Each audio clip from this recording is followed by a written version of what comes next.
जब सुने के होई भोजपुरी गाना बस बजे के चाही गाना। महिमा डीजे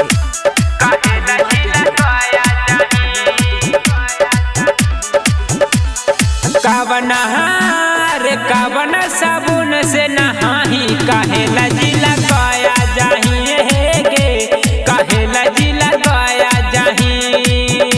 हाँ कावना अरे कावना साबुन से नहाही काहे लजीला गया जाही गे काहे लजीला गया जाही। हाँ रोजे रोज सारा महाडोभी में भेटाही काहे लजीला गया जाही गे काहे लजीला गया जाही गे। कावना साबुन से नहाही महिमा डीजे महिमा डीजे काहे लजीला गया जाही।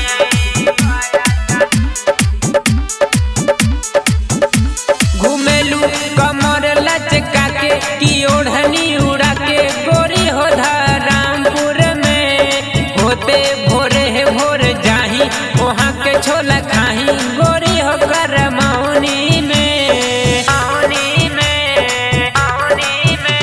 घुमेलू कमर लचका के की ओढ़नी उड़ा के गोरी हो रामपुर में होते भोरे है भोर जाही वहाँ के छोला खाही गोरी हो कर मौनी में। हाँ बारी ही रामपुर में भेटाही काहे लजीला गया जाही गे काहे लजीला गया जाही।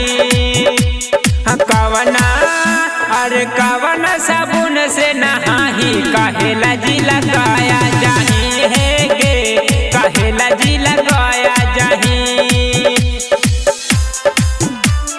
कावना साबुन से नहाही महिमा डीजे महिमा डीजे काहे लजीला गया जाही।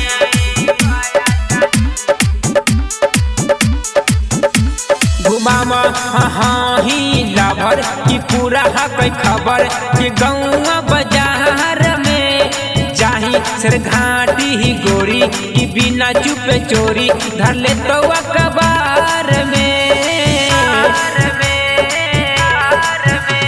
घुमामा तू हाँ ही लाभर की पूरा हक खबर कि गौआ बाजार में जाही सिर घाटी ही गोरी की बिना चुपे चोरी धर ले तो अखबार में। रविंद्र रहा नहीं भोला विकास से लजाही काहे लजीला गया जाही गे काहे लजीला गया जाही। कावना अरे कावना साबुन से नहाही काहे लजीला गया जाही।